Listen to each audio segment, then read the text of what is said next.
Hi, my name is Stephen McGee and I'm the author of Toxic Light. So we're here to talk about light bulbs. So we've got 6 light bulbs. It's a common question I keep getting asked because I do research light, and that is which light bulbs are healthy and which light bulbs should you avoid. And lots of people have different opinions on this, but I've been researching this area for a few years now, and I can tell you that some of these light bulbs make me sick, and we're going to talk about some of those light bulbs in a minute. But this is a good range of light bulbs that you'll find around today, and we're going to go through them. So the first one, this is the LED. It's the most modern of the light bulbs. It has a bunch of electronics in the base, and it puts out light using semiconductors.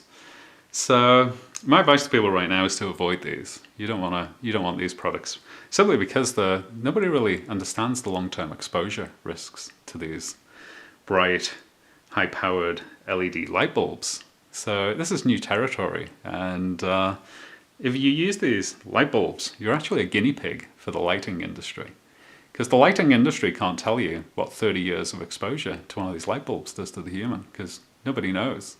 They haven't been around long enough. So it's an unproven product.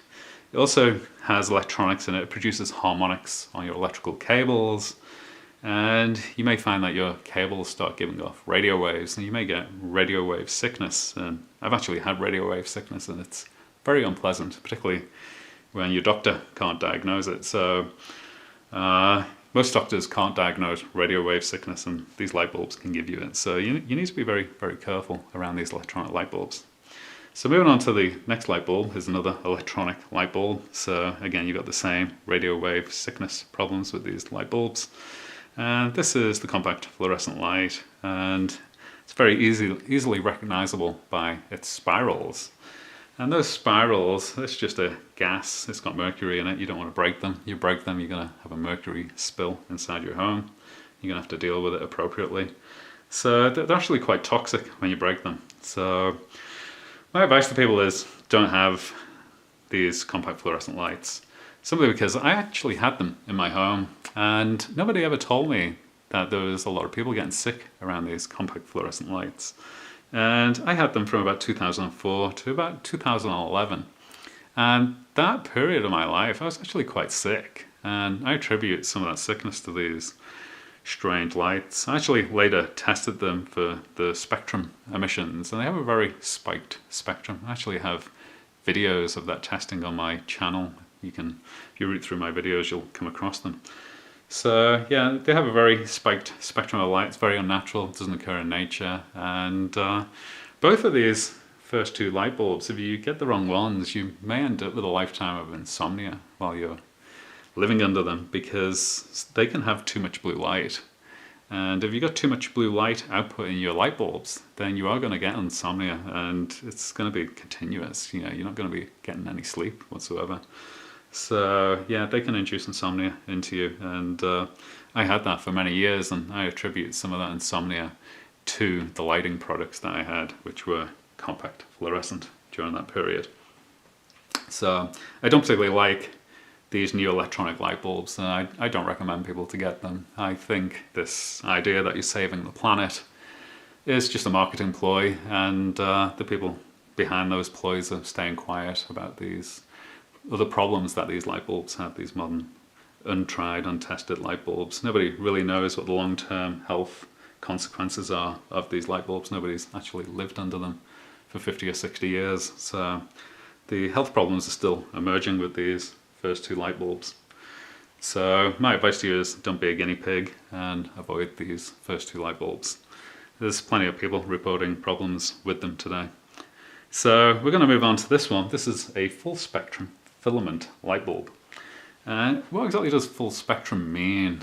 Well, it's very vague, but what it basically means is that it's supposed to mimic sunlight.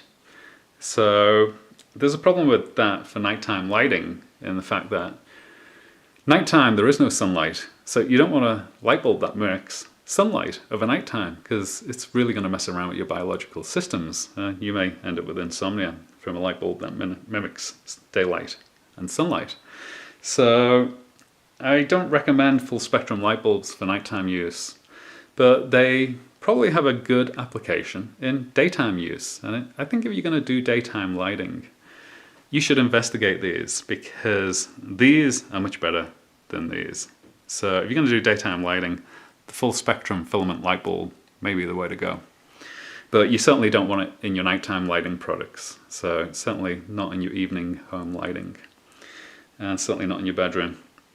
So talking about evening lighting is the street light. This is high pressure sodium street light. You can see it's got this little capsule of sodium and a few other gases in there to try and mimic a outdoor light. The light out of these looks kind of golden when you see them in the streets. So it's not a white light, it's a golden light that they give out.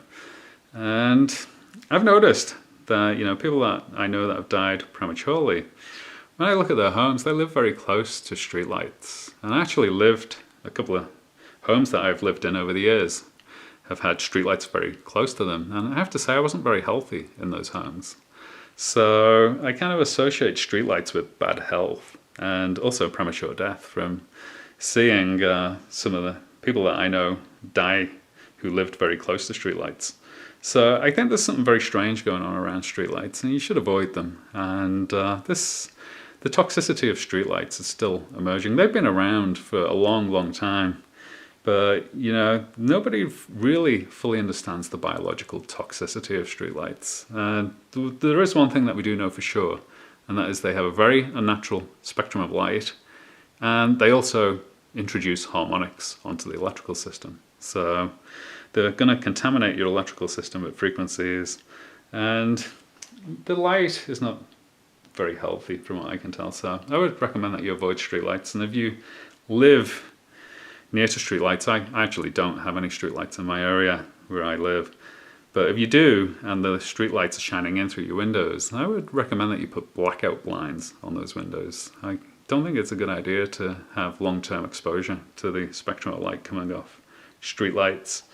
And particularly on your bedroom should be completely dark of a night time. So you want to have no lighting products whatsoever in your bedroom when you're sleeping, no evidence of light. And if you can see your hand in front of your face when you're in your bedroom, then your bedroom's probably too bright.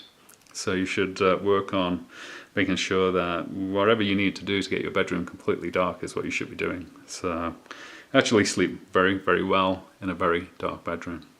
And the more light that's in the bedroom, the more disrupted my sleep becomes. So that's one of the things that I found while I was researching toxic light. So we're going to get on to the light bulbs that I do actually tell people to get. And before we actually talk about the last two light bulbs, I just want to say that, you know, all artificial lighting has risks. So, you know, there's no such thing as the light bulb that has no health risks associated with it. So the thing that you want of a nighttime is, when you're using electric lighting products, is you want your bedroom to be as dark as possible and just have enough illumination to do what it is that you're doing. So if you're sitting in bed reading a book, you just want sufficient illumination to read that book. And the same throughout the entire home of an evening. You just want sufficient illumination for the task at hand. So you don't want your house to be like daytime of a nighttime. It's quite the opposite. You want to kind of be down somewhere around the lighting level of candles, you know, not too much brighter, because you're going to upset the rhythms of your body if your house is like daytime, because, you know, your body is not supposed to be exposed to light once the sun's gone down. So you're overriding the body's natural processes with light bulbs. So keep it dim. And the two bulbs that I'm going to recommend are the conventional filament light bulb. So it's tried and tested. Nobody's really reporting any health problems from what I can tell around these filament light bulbs. And they don't seem to introduce any problems onto the electrical system. They have what's known as a linear draw of current, so they don't seem to inject dirty electricity or harmonics. And it's the same for this light bulb. I want to show you this one up close because I've had some questions about this light bulb. And when I talk about halogen light bulbs, this is what I'm talking about. So it's a conventional light bulb, has the conventional base, and it has a halogen light bulb. It's that little glass light bulb that you can see in the middle. So it's a halogen light bulb, has this glass shield on it for UV shielding so you don't get sunburn off it. And I use a combination of conventional and halogen light bulbs at my home, and that works well for me. And this is the thing that I say to people is, you know, light bulbs are something you should experiment with, because if you choose the wrong light bulb, you could enter into a lifetime of sickness if you keep using that wrong light bulb. And if you choose the right light bulb, then you're going to be very healthy. So it's very, very easy today to choose the wrong light bulb, and it's much harder to choose the right light bulb. And that was the purpose of this video, is that of a daytime you should probably be using full spectrum filament light bulbs, and of a nighttime you should be using conventional tungsten and possibly halogen light bulbs. And that's my conclusions. And if you want to read more on this subject, it's in Toxic Light. Hope you enjoyed the presentation, and I wish you the very best of health. Thank you.